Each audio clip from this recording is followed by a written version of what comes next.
Hi ನಮಸ್ಕಾರ, welcome to Navale vibes. ಇವತ್ತು day 46 of my 100 days challenge. ನಾನು ಇವತ್ತು ತೊಗೊಳ್ತಾ ಇರೋದು ಜುಮ್ಕಾ ಡಿಸೈನ್ಸು. ಸುಮಾರು ಸ್ಯಾರೀಸಲ್ಲಿ ಜುಮ್ಕಾ ಬುಟಾಸ್ ಎಲ್ಲ ಇರುತ್ತೆ, ಸೊ ಅದಕ್ಕೆ ಇದು ತುಂಬ ಚೆನ್ನಾಗಿ ಮ್ಯಾಚ್ ಆಗುತ್ತೆ. ಬನ್ನಿ ನೋಡೋಣ ಯಾವ ಥರ ಬರುತ್ತೆ ಅಂತ.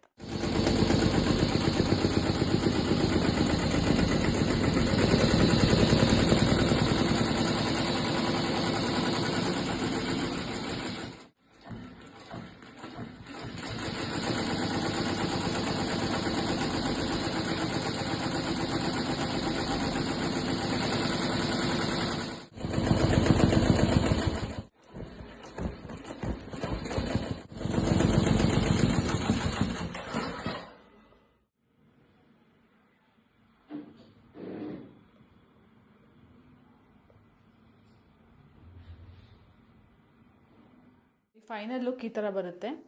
ಸೊ ಇದಕ್ಕೆ ನಾವು ಮಧ್ಯದಲ್ಲಿ ಈ ಥರ ಗ್ಯಾಪ್ ಇತ್ತು ಅಂತ ಹೇಳ್ಬಿಟ್ಟು ಇದಕ್ಕೆ ಸ್ಟೋನ್ ಲೇಸ್ ಹಾಕಿ ಅಟ್ಯಾಚ್ ಮಾಡಿದ್ದೀವಿ. ಸೊ ನೋಡಿ, ಈ ಥರ ಅಟ್ಯಾಚ್ ಮಾಡಬಹುದು ನಾವು. ಸ್ಟೋನ್ ಲೇಸ್ ಅಥವಾ ಬೀಡ್ ಚೈನ್ ಯಾವುದಾದ್ರೂ ಅಟ್ಯಾಚ್ ಮಾಡ್ಬೋದು. ಸೊ ಇದಕ್ಕೆ ಮಧ್ಯದಲ್ಲಿ ಒಂದೊಂದು ಚಿಕ್ಕದಾಗಿ ಕುಂದನ್ಸ್ನ ಇಟ್ಟಿದ್ದೀವಿ. ಸೊ ಫೈನಲ್ ಲುಕ್ ಈ ಥರ ಬರುತ್ತೆ.